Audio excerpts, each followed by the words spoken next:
Oi pessoal, tudo bem? Hoje vamos ver uma teoria que refuta completamente o critério volitivo para a definição do dolo.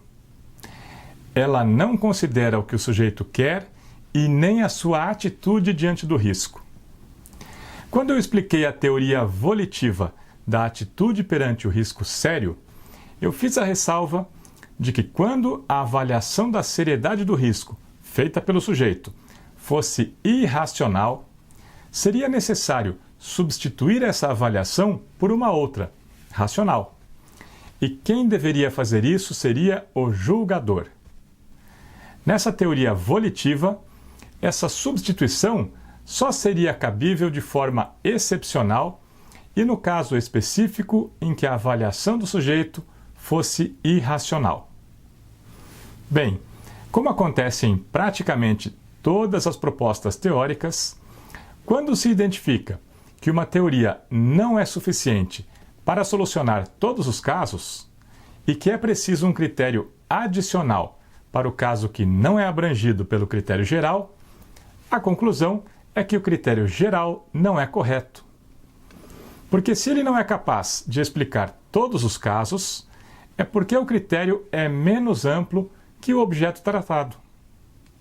E quando isso acontece, geralmente o critério complementar proposto para o caso excepcional é utilizado para explicar todo o objeto. Isso foi o que ocorreu quando foi elaborada a teoria normativa do dolo. Ela foi elaborada a partir do caso em que o sujeito faz uma avaliação irracional da seriedade do risco. Por exemplo, se alguém colocar uma moeda na testa de outra pessoa e atirar com um revólver na moeda, achando que o sujeito está protegido e não irá se ferir, terá elaborado uma conclusão irracional. E a aplicação estrita e absoluta do critério volitivo nesse caso poderia levar à conclusão de que o sujeito considerava que o risco não era sério. E por isso, o fato deveria ser classificado como uma imprudência consciente. Bem, para evitar essa classificação absurda, é necessário um complemento normativo na avaliação do risco. E quem avalia esse risco é o intérprete. Isso significa que é o juiz quem deve valorar o risco. A partir dessa proposição, se formulou uma conclusão de que, na verdade, não importa qual a avaliação que o sujeito fez do risco. O que importa é a qualidade do risco em si. Não importa se o sujeito considerou que o risco era sério. O que importa é se esse risco deveria ser considerado sério. Se o risco é idôneo para produzir o fato, não importa se o sujeito avaliou corretamente o seu potencial ou não. A avaliação do risco é um aspecto jurídico e não uma situação de fato. Por isso, quem deve avaliar e valorar o risco é o juiz. O juiz não precisa verificar se o sujeito considerava que o risco era sério. Basta que o juiz verifique se o sujeito tinha consciência do risco. Se ele tiver consciência de um risco que deve ser considerado sério, a conduta deve ser classificada como dolosa. Dessa forma, a teoria normativa do dolo leva em consideração dois aspectos. Um elemento cognitivo, composto pela consciência do risco pelo sujeito, e um elemento normativo, composto pela classificação do risco pelo juiz como sério. Bem, mas isso leva a uma pergunta.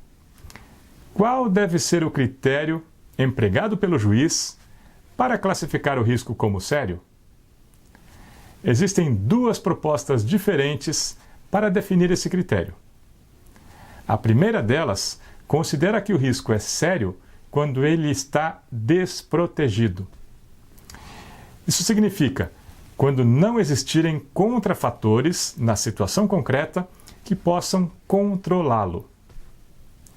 E a segunda proposta, de critério para classificar o risco como sério, considera que o juiz deve avaliar se ele é um método idôneo para a produção do resultado. Mas isso leva necessariamente a duas perguntas.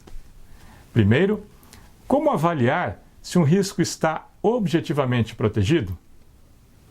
E segundo, o que é um método idôneo para produzir o resultado? O problema é que não há um conceito suficientemente preciso de nenhum desses dois critérios. E isso não possibilita a sua aplicação prática com segurança e não permite um controle da correção da classificação realizada pelo juiz. Nas situações concretas, o sujeito pode não ter como saber se o perigo vai ser classificado de uma forma ou de outra quando for realizar a conduta. E além disso, a imprecisão do critério e a falta de referências adicionais podem levar à falta de base para a discussão processual. Por exemplo, se um juiz classificar um risco como descoberto ou como um método idôneo para a produção do resultado, com base em que argumentos o acusado poderá discutir a correção dessa classificação em um recurso? Por esses motivos, apesar de essa proposta ter uma estrutura teórica bastante consistente, porque propõe um critério geral para a solução de todos os casos, esse critério não é suficientemente preciso para a sua aplicação prática. O critério proposto é correto em seu aspecto teórico, mas é mais amplo e abstrato que os propostos pelas teorias volitivas.